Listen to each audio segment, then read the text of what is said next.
Under escalating pressure from the European Union, Moldova's President Maia Sandu has publicly recognized the necessity of aligning her government with Western sanctions against Russia.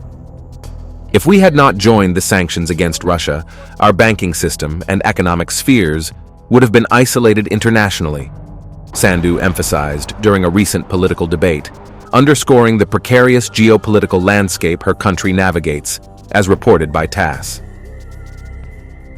If we had not joined the sanctions against Russia, our banking system and economic spheres would have been isolated internationally. We did not want our citizens to one day not be able to transfer money home from abroad. Our economic agents need a banking system that will remain part of the world system and not be in isolation. This acknowledgement highlights not only the urgency of safeguarding Moldova's economic interests, but also the substantial influence the EU holds over a nation grappling with the legacies of its Soviet past and rising tensions with Russia.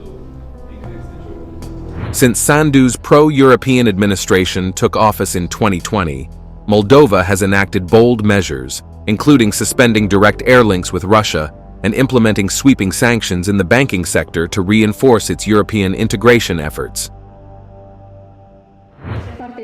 External partners, I repeat, respect the will of the citizens.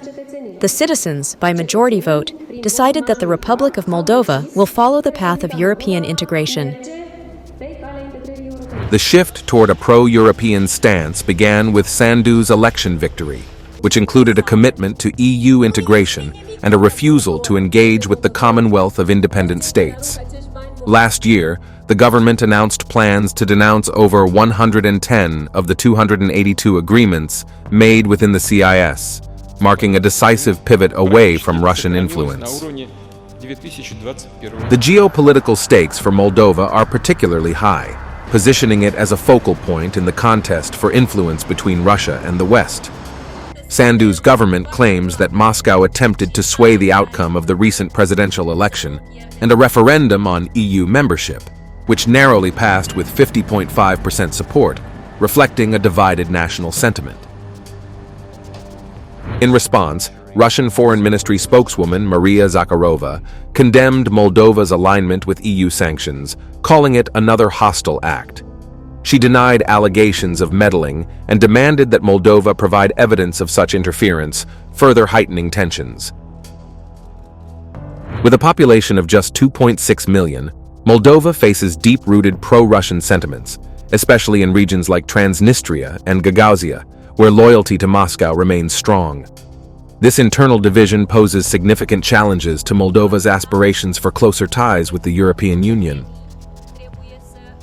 The upcoming runoff election will see Sandu face pro-Russian candidate Alexandr Stoianoglo, who garnered 26% of the vote in the first round. A victory for Stoianoglo could jeopardize the fragile progress made under Sandu's administration, potentially steering Moldova back toward Moscow's sphere of influence. The stakes are high for Moldova's future. European Commission President Ursula von der Leyen recently announced a historic allocation of €1.8 billion over the next 3 years to support the Republic's EU ambitions, underscoring the EU's commitment to strengthening ties with Moldova.